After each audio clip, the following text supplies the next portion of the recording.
Hello everyone. तो आज की क्लास में हम बात करने वाले हैं एग्रीकल्चर के टॉप 50 मोस्ट इंपॉर्टेंट क्वेश्चंस को।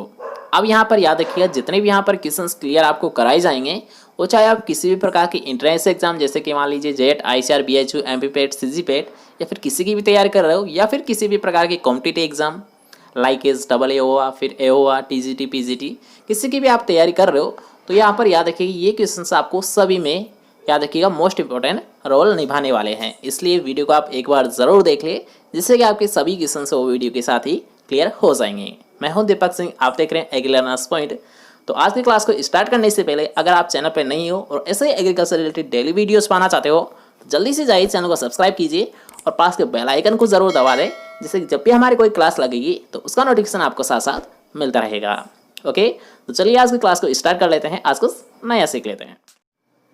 तो आज का हमारा फर्स्ट क्वेश्चन है, उसमें आपसे पूछा गया है कि आईसीआर के अंतर्गत जो इंस्टीट्यूट है एनडीआरआई, ये कहाँ पर स्थित है? हिसार, आनंद, पूसा या फिर करनाल? तो यहाँ पर सभी क्वेश्चंस के आपको राइट आंसर यहाँ पर सबमिट कर रखे हैं, मतलब दे रखे हैं। यहाँ पर जैसे कि आप देख सकते हो एनडीआरआई कहाँ पर स्थित है? करनाल, हरियाणा में स्थित है। इसलिए थोड़ा सा हम इन क्वेश्चंस को थोड़ा सा फास्ट हम सोल्व करेंगे, क्योंकि इस वीडियो में हम 50 क्वेश्चंस को क्लियर करेंगे। और यहाँ पर याद रखिएगा 50 क्वेश्चंस सभी सिलेक्टेड क्वेश्चंस है, इसलिए एक भी क्वेश्चन आपको बिल्कुल भी मिस नहीं करना है और इस वीडियो को एक बार पूरा ज़रूर देख लेना है। ओके, तो नेक्स्ट क्वेश्चन की हम बात करेंगे। नेक्स्ट क्वेश्चन यहाँ पर आप देख सकते हो कि आईसीआर के अंतर्गत जो आईआईवीआर मतलब Indian institute of vegetable research institute है, ये कहाँ पर स्थित है? तो ये स्थित है वाराणसी, उत्तर प्रदेश में स्थित है। याद रखिएगा आईआईवीआर मतलब Indian institute of vegetable research institute. ठीक है, तो नेक्स्ट क्वेश्चन की हम बात करेंगे। नेक्स्ट क्वेश्चन यहाँ पर आप देख सकते हो, जिसमें आपसे पूछा गया है कि मक्के का वानस्पतिक नाम होता क्या है? तो ये तो आप सभी को ही पता होगा कि मक्के का वानस्पतिक नाम या बॉटनिकल नेम क्या होता है? वो होता है जिया मेज होता है। ओके, और इसके साथ साथ आप एक और क्वेश्चन नोट कर सकते हो कि मक्के की जो जीन होती है, मक्के की जो प्रोटीन होती है उसको किस नाम से जाना जाता है? उसे जाना जाता है, याद रखिएगा, जीन के नाम से उसे जाना जाता है। मक्के की याद रखिएगा जो प्रोटीन होती है उसको किस नाम से जाना जाता है? जीन के नाम से जाना जाता है। ठीक है, इस क्वेश्चन को आप नोट कर ले, ये भी क्वेश्चन आपसे पूछा जा सकता है। नेक्स्ट क्वेश्चन की हम बात करेंगे। नेक्स्ट क्वेश्चन यहाँ पर आप देख सकते हो, जिसमें आपसे पूछा गया है कि किस राज्य में प्रति हेक्टेयर सर्वाधिक उर्वरक उपयोग किया जाता है? ठीक है, यहाँ पर आपसे क्या पूछा गया है कि प्रति हेक्टेयर जो सर्वाधिक उर्वरक का प्रयोग किया जाता है, ये कहाँ पर किया जाता है? तो ये किया जाता है, याद रखिएगा, पंजाब में किया जाता है। कहाँ पर किया जाता है? याद रखिएगा, प्रति हेक्टेयर सर्वाधिक उर्वरक प्रयोग ये किया जाता है, पंजाब में किया जाता है। ओके, नेक्स्ट क्वेश्चन की हम बात करेंगे, जो कि एक सिलेक्टेड क्वेश्चन है, एक वेरी वेरी इंपॉर्टेंट क्वेश्चन है कि नाबार्ड की स्थापना किस वर्ष हुई थी? क्या पूछा गया है? याद रखिएगा, किस वर्ष हुई थी? तो अब यहाँ पर मैं आपको डायरेक्ट क्लियर कर देता हूँ कि जो नाबार्ड की स्थापना है ये की गई थी 12 जुलाई 1982 में की गई थी। कब की गई थी? 1982 में की गई थी। दोबारा से देख लीजिए कि अगर आपसे पूछता है कि नाबार्ड की स्थापना कब की गई थी, तब आपको क्या याद रखना है? याद रखिएगा 12 जुलाई 1982 में नाबार्ड की स्थापना की गई थी। कहाँ पर की गई थी? ये तो आप सभी को पता होगा, मुंबई महाराष्ट्र में की गई थी। कहाँ की गई थी? मुंबई महाराष्ट्र में की गई थी। नेक्स्ट क्वेश्चन की हम बात करेंगे। नेक्स्ट क्वेश्चन यहाँ पर आप देख सकते हो, जिसमें आपसे पूछा गया है कि वर्तमान में आईसीआर का जो अध्यक्ष है, जो प्रेसिडेंट है, ये कौन है? तो ये है, याद रखिएगा, नरेंद्र सिंह तोमर। दोबारा से देख लीजिए कि आईसीआर के जो अध्यक्ष है वो कौन है? प्रेजेंट टाइम में ये है नरेंद्र सिंह तोमर है। नेक्स्ट क्वेश्चन की हम बात करेंगे। इसमें आपसे पूछा गया है कि आइसोथर्म क्या दर्शाता है? अब याद रखिएगा ये जो क्वेश्चन है उसमें आपको देखने को मिलेगा, याद रखिएगा, आइसोथर्म भी होता है, आइसोहेलाइंस भी होता है, आइसोटेल्स भी होता है, बहुत सारे होते हैं जो कि आपको कई बार क्वेश्चंस पूछे जा चुके हैं। इसलिए याद रखिएगा, इनको आप एक बार ज़रूर देख ले इस टॉपिक को कि आइसो वाला। ठीक है, अब ये होती क्या है? एक सिमिलर लाइन होती है जो कि मैच करती है। ठीक है, एक समांतर जो लाइन होती है उनको आपस में जोड़ने का कार्य करती है। तो उसी के बारे में आपसे यहाँ पर पूछा गया है कि आइसोथर्म क्या दर्शाता है?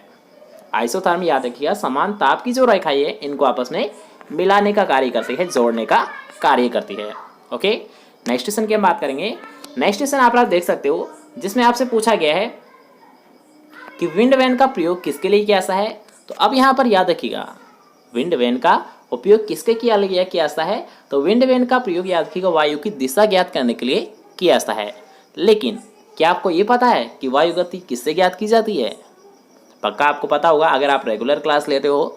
तो याद रखिएगा वायु गति किससे ज्ञात करते हैं, वो कहते हैं एनीमोमीटर के द्वारा ज्ञात की जाती है। किसके द्वारा ज्ञात की जाती है? एनीमोमीटर के द्वारा वायु गति ज्ञात की जाती है और वायु की दिशा विंड वैन के द्वारा ज्ञात की जाती है। नेक्स्ट क्वेश्चन की हम बात करेंगे। नेक्स्ट क्वेश्चन यहाँ पर आप देख सकते हो जो कि काफ़ी इंपॉर्टेंट क्वेश्चन है, काफ़ी अच्छा क्वेश्चन है, कई बार आपसे एग्जाम में पूछा गया क्वेश्चन है कि चुकंदर का कुल कौन सा होता है। तो याद रखिएगा जो शुगर बीट होता है, जो चुकंदर होता है, इसकी फैमिली कौन सी होती है? वो होती है, याद रखिएगा, चिनोपोडिएसी होती है। कौन सी होती है? चिनोपोडिएसी होती है। इसके साथ साथ याद रखिएगा कि जो पालक होता है, जो पालक होता है, तो पालक का भी कुल कौन सा होता है? वो भी होता है चिनोपोडिएसी ही होता है। ठीक है, दोनों का याद रखिएगा कि चुकंदर और पालक, इन दोनों का कुल कौन सा होता है? वो होता है चिनोपोडिएसी होता है। ओके, नेक्स्ट क्वेश्चन की हम बात करेंगे। नेक्स्ट क्वेश्चन यहाँ पर आप देख सकते हो जिसमें आपसे पूछा गया है कि धान्य फसलों की रानी कहलाती है, क्वीन ऑफ सीरियल्स किसे बोला जाता है? व्हीट, राइस, मेज या फिर सोरगम। तो ये तो आप सभी को पता है कि धान्य फसलों की रानी किसे बोला जाता है? वो बोला जाता है मक्के को बोला जाता है, मेज फसल को बोला जाता है। ठीक है, नेक्स्ट क्वेश्चन की हम बात कर लेते हैं। नेक्स्ट क्वेश्चन यहाँ पर आपको दिया गया है कि थायरम होता क्या है। ठीक है, थायरम होता क्या है? तो अब याद रखिएगा यहाँ पर आपसे पूछा क्या गया है, इसका ग्रुप आपसे पूछा गया है। वैसे याद रखिएगा कि थायरम का प्रयोग किसके लिए किया सा है? ये किया सा है, याद रखिएगा, जो बीज के उपचार करने के लिए, मतलब सीड के ट्रीटमेंट करने के लिए फंजीसाइड का प्रयोग किया सा है। अब अगर आपसे पूछता है थायरम होता क्या है या फिर किस ग्रुप से ये बिलोंग करता है, तो कौन सा होता है? वो होता है कॉपर फंजीसाइड होता है। इसके साथ साथ आपको क्या याद रखना है कि इसका प्रयोग हम बीज के उपचार करने के लिए भी हम इसका प्रयोग कर सकते हैं। ओके, दोनों क्वेश्चन से याद रहेंगे। नेक्स्ट क्वेश्चन की हम बात कर लेते हैं। नेक्स्ट क्वेश्चन यहाँ पर आप देख सकते हो जो कि काफ़ी अच्छा क्वेश्चन है और एक कॉमन क्वेश्चन भी है, क्योंकि इस क्वेश्चन को लगभग हम हर एक वीडियो में क्लियर कर चुके हैं। तो आप सभी को ये याद है कि भैंस का गर्भावस्था काल कितने दिन का होता है। नई स्टूडेंट है उनको शायद पता नहीं होगा, तो हम जान लेते हैं कि याद रखिएगा जो बफेलो होती है, जो गाय होती है या फिर जो भैंस होती है, इन दोनों का अलग अलग होता है। तो अगर हम बात करते हैं भैंस, तो भैंस का जो गर्भावस्था या फिर जो गेस्ट्रेशन पीरियड होता है, ये कितने दिन का होता है? ये होता है 310 दिन का होता है। लेकिन अगर आपसे पूछता है गाय, तो गाय का जो गेस्ट्रेशन पीरियड होता है, जो गर्भावस्था काल होता है, ये कितने दिन का होता है? ये होता है 281 दिन होता है। दोबारा से देख लीजिए कि भैंस का गर्भावस्था काल कितने दिन का होता है? 310 दिन का। और अगर आपसे पूछता है गाय, तो गाय का कितना होता है? 281 दिन का होता है। ओके, नेक्स्ट क्वेश्चन की हम बात कर लेते हैं। नेक्स्ट क्वेश्चन यहाँ पर आप देख सकते हो कि नर भेड़ को क्या कहते हैं। याद रखिएगा कि जो नर भेड़ होता है उसे क्या बोला जाता है, ये क्वेश्चन आपसे पूछा गया है। बोल, रैम, बक या फिर पीएनसी दोनों। तो आपको क्या लगता है इसका राइट आंसर क्या होगा? आप यहाँ पर देख ही सकते हो कि रैम और बक, याद रखिएगा नर भेड़ को ही बोला जाता है। जो मेल शिप होता है उसको किस नाम से जाना जाता है? रैम या बक के नाम से जाना जाता है। ओके, नेक्स्ट क्वेश्चन की हम बात कर लेते हैं। नेक्स्ट क्वेश्चन यहाँ पर आप देख सकते हो जिसमें आपसे पूछा गया है कि निम्न में से कौन सा रोग, निम्न में से कौन सा रोग जीवाणु जनित नहीं है? एंथ्रेक्स, मेस्टाइटिस, ब्लैक क्वार्टर या फिर एफएमडी। अब यहाँ पर याद रखिएगा जो एंथ्रेक्स रोग होता है, जो थनैला रोग होता है या फिर जो होता है ब्लैक क्वार्टर, तो ये सभी क्या होते हैं? ये याद रखिएगा बैक्टीरिया जनित रोग होते हैं। लेकिन अगर हम बात करते हैं जो एफएमडी रोग होता है, एफएमडी मतलब क्या होता है? एफएमडी मतलब फूड एंड माउथ डिजीज, मतलब खुरपका एवं मुंहपका रोग। तो अब आपको पता चल ही गया है कि एफएमडी किससे होता है? वायरस के द्वारा होता है, विषाणु के द्वारा होता है। तो क्वेश्चन में आपसे यही तो पूछा गया है कि इनमें से ऐसा कौन सा रोग है जो कि जीवाणु जनित नहीं है, मतलब बैक्टीरिया से नहीं होता है। तो राइट आंसर क्या होगा? फोर्थ ऑप्शन होगा। ठीक है, याद रखिएगा कि एंथ्रेक्स, मेस्टाइटिस या फिर काली ज्वर, ये सभी होते हैं जीवाणु के द्वारा। और अगर आपसे पूछता है एफएमडी मतलब फूड एंड माउथ डिजीज, खुरपका एवं मुंहपका रोग, तो ये होता है विषाणु के द्वारा। ओके, नेक्स्ट क्वेश्चन की हम बात करेंगे। नेक्स्ट क्वेश्चन यहाँ पर आप देख सकते हो कि खेती में या फिर खेत में मीथेन गैस का प्रमुख स्रोत क्या होता है। यहाँ पर याद रखिएगा एग्रीकल्चर एक्टिविटी में आपसे पूछा गया है कि जो मेजर सोर्स होता है मीथेन का, वो कौन सा होता है। तो आप सभी को पता है कि जो धान के खेत होते हैं, जो चावल के खेत होते हैं, इनसे कौन सी गैस निकलती है? मीथेन गैस निकलती है। और इसका सिंबल क्या होता है ये भी आपको बताया गया था कई बार। इसका जो सिंबल होता है ये होता है CH4 होता है। ओके, और ये ग्रीन हाउस गैसेज में भी अपना योगदान देती है। याद रखिएगा कि जो CH4 है ये ग्रीन हाउस जो गैस है उनमें भी अपना योगदान देती है। ओके, कहाँ से निकलती है? धान के खेत से निकलती है। ओके, सिंबल क्या होता है? CH4 होता है। नेक्स्ट क्वेश्चन की हम बात करेंगे। नेक्स्ट क्वेश्चन आप देख सकते हो कि मूल बीज की संतति क्या कहलाती है? प्रोजेनी ऑफ ब्रेडर सीड किस नाम से जानी जाती है? तो उसे बोला जाता है, याद रखिएगा, फाउंडेशन सीड।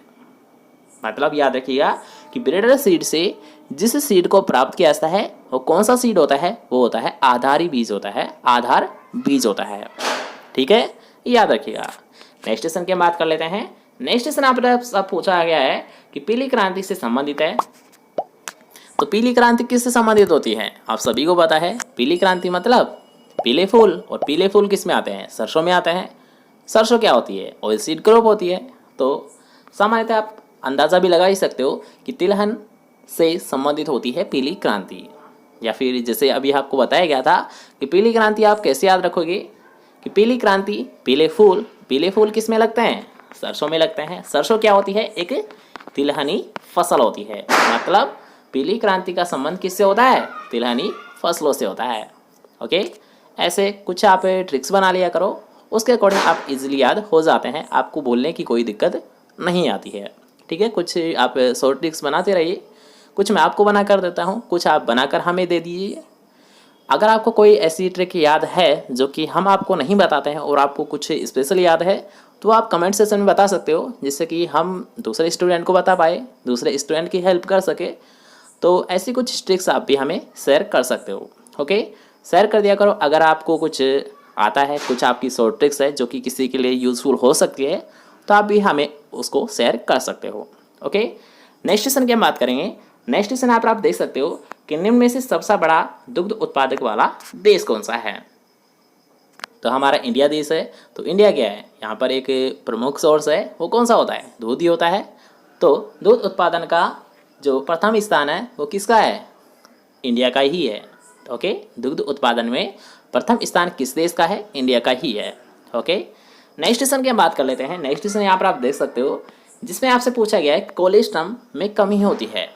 कोलेस्ट्रम में किस विटामिन की कमी होती है, ये आपसे पूछा गया है। तो याद रखिएगा, विटामिन के की कमी होती है। किसकी कमी होती है? कोलेस्ट्रम या खीस में वो होती है विटामिन के की कमी होती है। ओके, नेक्स्ट क्वेश्चन की हम बात करेंगे।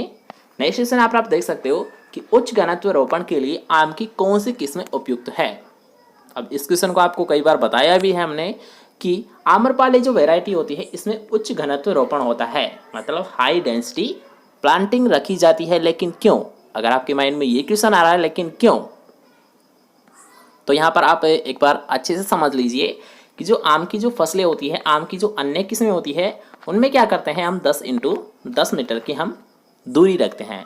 लेकिन जो आम्रपाली होती है इसमें हम क्या करते हैं कि जो ये वैरायटी होती है इसमें हम क्या करते हैं केवल और केवल 2.5x2.5 मीटर की हम दूरी रखते हैं।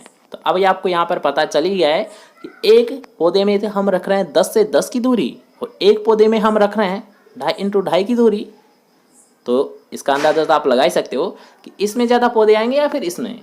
तो ए वाला जो ऑप्शन है इसी में सबसे ज़्यादा पौधे आएंगे। तो इसलिए याद रखिएगा कि हाई डेंसिटी प्लांटिंग जो रखी जाती है ये किस में रखी जाती है? आम्रपाली में रखी जाती है। क्यों? क्योंकि इसमें पौध से पौध की दूरी 2.5x2.5 मतलब 2.5 रखी जाती है। ओके, नेक्स्ट क्वेश्चन की हम बात करेंगे। नेक्स्ट क्वेश्चन यहाँ पर आप देख सकते हो कि केवल बीज जनित फल है, इनमें से ऐसा कौन सा फल है जो कि केवल बीज के द्वारा ही बोया जा सकता है, या फिर नया प्लांट है वो केवल बीज के द्वारा ही उत्पन्न किया जा सकता है? तो वो कौन सा होता है? याद रखिएगा, पपाया होता है, मतलब पपीता होता है। किससे ग्रो किया जाता है? वो किया जाता है बीज के द्वारा ग्रो किया जाता है। नेक्स्ट क्वेश्चन की हम बात कर लेते हैं। नेक्स्ट क्वेश्चन आप देख सकते हो कि ललित एक उन्नत किस्म होती है। तो ललित याद रखिएगा अमरूद की। किसकी होती है? याद रखिएगा अमरूद की होती है। अब याद रखिएगा ललित याद रखिएगा एक वेरी वेरी इंपॉर्टेंट क्वेश्चन है ये, क्योंकि ललित जो वैरायटी है एक मोस्ट पॉपुलर किस्म होती है। किसकी होती है? अमरूद की होती है। इसके साथ साथ आप एक और पॉइंट नोट कर लीजिए कि ललित का जो गुदा होता है, याद रखिएगा ललित का जो गुदा होता है ये लाल रंग का होता है। किस कलर का होता है? लाल रंग का गुदा पाया जाता है। ओके, नेक्स्ट क्वेश्चन की हम बात करेंगे। नेक्स्ट क्वेश्चन आप देख सकते हो कि एनपीके को क्या कहा जाता है। तो याद रखिएगा एनपीके को क्या कहा जाता है, इसे बोला जाता है मैक्रो न्यूट्रेंट बोला जाता है। क्या बोला जाता है, मैक्रो न्यूट्रेंट बोला जाता है। अब यहाँ पर याद रखिएगा मैक्रो न्यूट्रेंट में मुख्यतः प्राइमरी न्यूट्रेंट भी आते हैं और सेकेंडरी न्यूट्रेंट भी आते हैं। प्राइमरी और जो सेकेंडरी न्यूट्रेंट है मतलब प्राथमिक पोषक तत्व और द्वितीयक पोषक तत्व, इन दोनों को ही किस में रखा जाता है, मैक्रो न्यूट्रेंट के अंतर्गत रखा जाता है। अब आपको ये तो पता ही होगा कि प्राइमरी के अंतर्गत कौन कौन से आते हैं, एन, पी और के आते हैं, मतलब नाइट्रोजन, फास्फोरस और पोटास आते हैं। और सेकेंडरी न्यूट्रेंट के अंतर्गत कौन कौन से आते हैं, कैल्शियम, मैग्नीशियम और सल्फर आते हैं। ठीक है, दोनों तीनों क्वेश्चंस को याद रखिएगा, इनसे कोई सा भी क्वेश्चन आपसे पूछा जा सकता है कि मैक्रो न्यूट्रेंट के अंतर्गत किन किन को रखा जाता है, प्राइमरी और सेकेंडरी न्यूट्रेंट को रखा जाता है। प्राइमरी न्यूट्रेंट कौन कौन से होते हैं, एन, पी और के होते हैं। और सेकेंडरी न्यूट्रेंट्स कौन कौन से होते हैं, कैल्शियम, मैग्नीशियम और सल्फर होते हैं। ओके, अब आते हैं हमारे नेक्स्ट क्वेश्चन पर। नेक्स्ट क्वेश्चन यहाँ पर आप देख सकते हो कि रबी ऋतु में गेहूं में होने वाले प्रमुख खरपतवार कौन कौन से होते हैं। क्या पूछा गया है कि रबी ऋतु में जो खरपतवार होते हैं गेहूं में, उनका आपको नाम बताना है। तो आप इजीली नाम बता ही सकते हो कि जो मोटा खरपतवार है ये किस सीजन का वीड होता है, खरपतवार होता है, ये होता है रबी सीजन का वीड होता है।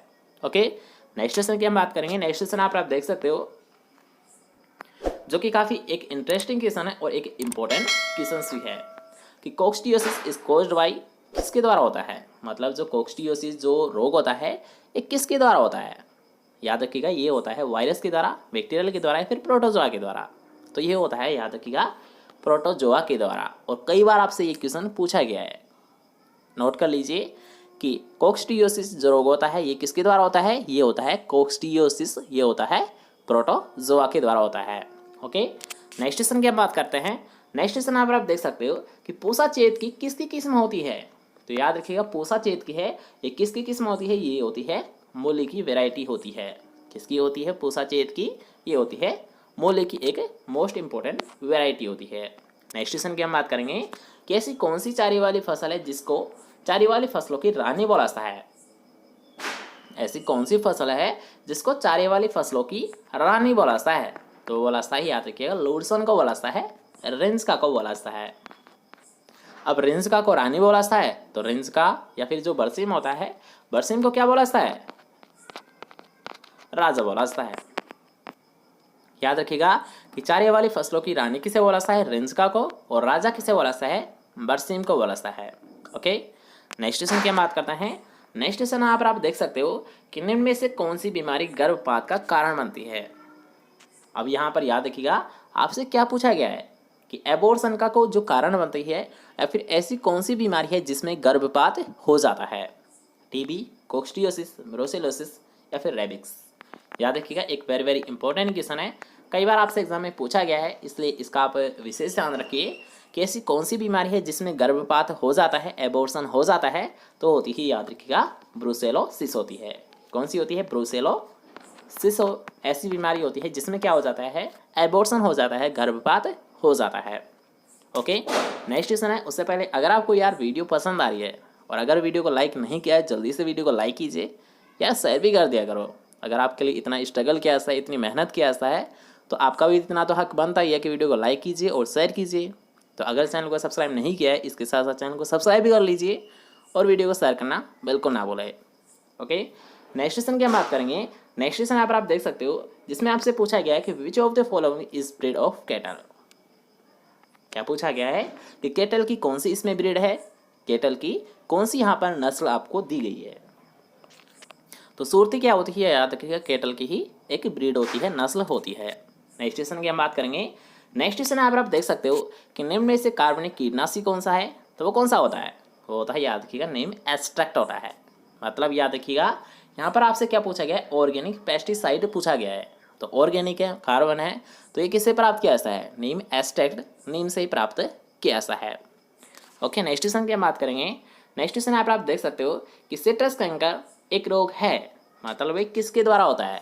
तो अब आपने ये तो बहुत बार सुना होगा, ये जो सिट्रस कैंकर है ये बैक्टीरिया के द्वारा होता है, जीवाणु के द्वारा होता है। किसके द्वारा होता है, याद रखिएगा, ये होता है जीवाणु जनित रोग होता है। और अगर आपसे पूछता है कि कौन सा जीवाणु है, इसका भी नाम बता दीजिए, तो इसको भी आप याद रख ही लीजिए। याद रखिए ज़ैंथोमोनास सिट्राई के द्वारा होता है। किसके द्वारा होता है, याद रखिएगा सिट्रस कैंकर, ये होता है ज़ैंथोमोनास सिट्राई के द्वारा होता है। ओके, याद रख पाओगे। नेक्स्ट क्वेश्चन की हम बात करेंगे। नेक्स्ट क्वेश्चन आप देख सकते हो कि प्याज का सबसे घातक कीट कौन सा होता है, तो याद रखिएगा ये होता है थ्रिप्स होता है।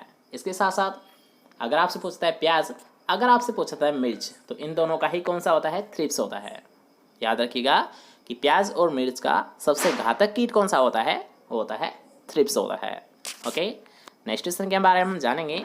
नेक्स्ट क्वेश्चन यहाँ पर आपसे पूछा गया है कि मुर्गे के अंडे में मुर्गी के अंडे में एल्बुमिन कितना % होता है, 30%, 10%, 58% या फिर 15%।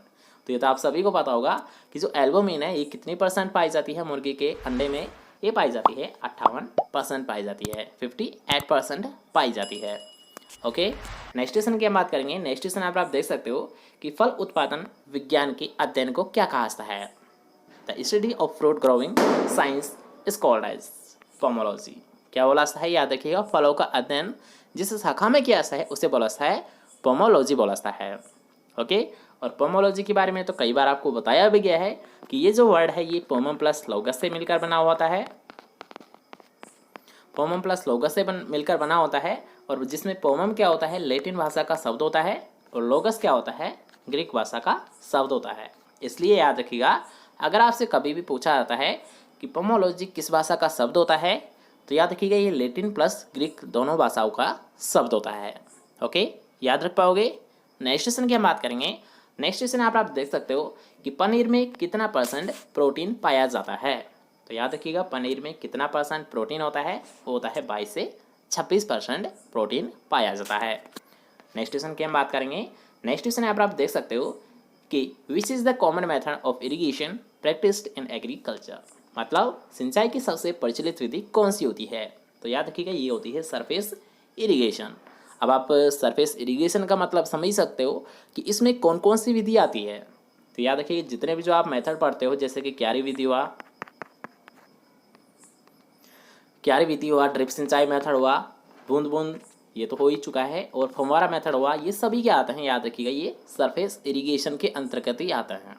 याद रखिएगा कि सरफेस के अंतर्गत जब जितनी भी आप मेथड पढ़ते हो, जैसे कि मान लीजिए फ्लड मेथड हुआ, रंग मेथड हुआ, क्यारी विधि हुआ, ड्रिप मेथड हुआ, फव्वारा सिंचाई मेथड हुआ, ये सभी किसके अंतर्गत आते हैं, याद रखिएगा सरफेस इरिगेशन के अंतर्गत ही आते हैं। ओके, क्वेश्चन क्लियर होता है। नेक्स्ट क्वेश्चन की हम बात करेंगे। नेक्स्ट क्वेश्चन आप देख सकते हो कि which among the following is climacteric fruit, मतलब इनमें से जो क्लाइमेट्रिक फ्रूट है वो कौन सा है। क्लाइमेट्रिक फ्रूट का मतलब क्या होता है, ये तो आप समझते होंगे। क्लाइमेट्रिक का मतलब होता है अगर मान लीजिए कोई सा ऐसा फल है जिसे अधपकी अवस्था से उसे क्या है, उसके मदर प्लांट से उसे अलग कर लिया जाए, तो उसके बाद में उसे किसी भी केमिकल की सहायता से हम पका सकते हैं। लेकिन अगर आपसे पूछता है नॉन क्लाइमेट्रिक फ्रूट, तो नॉन क्लाइमेट्रिक का मतलब होता है अगर किसी भी फल को जो कि नॉन क्लाइमेट्रिक है उसके अगर मदर प्लांट से आपने तोड़ लिया, अलग कर लिया, तो उसे आप किसी भी रसायन की सहायता से पका नहीं सकते हो। मतलब नॉन क्लाइमेट्रिक का मतलब नहीं पकाया जा सकता, और क्लाइमेट्रिक का मतलब उसे पकाया जा सकता है। तो यहाँ पर आपसे क्वेश्चन क्या पूछा गया है कि इनमें से क्लाइमेट्रिक फ्रूट कौन सा होता है, तो होता है बनाना होता है, जिसे हम अधपकी अवस्था में तोड़ने के बाद किसी भी रसायन की सहायता से हम पका सकते हैं। ओके, नेक्स्ट क्वेश्चन की हम बात करेंगे।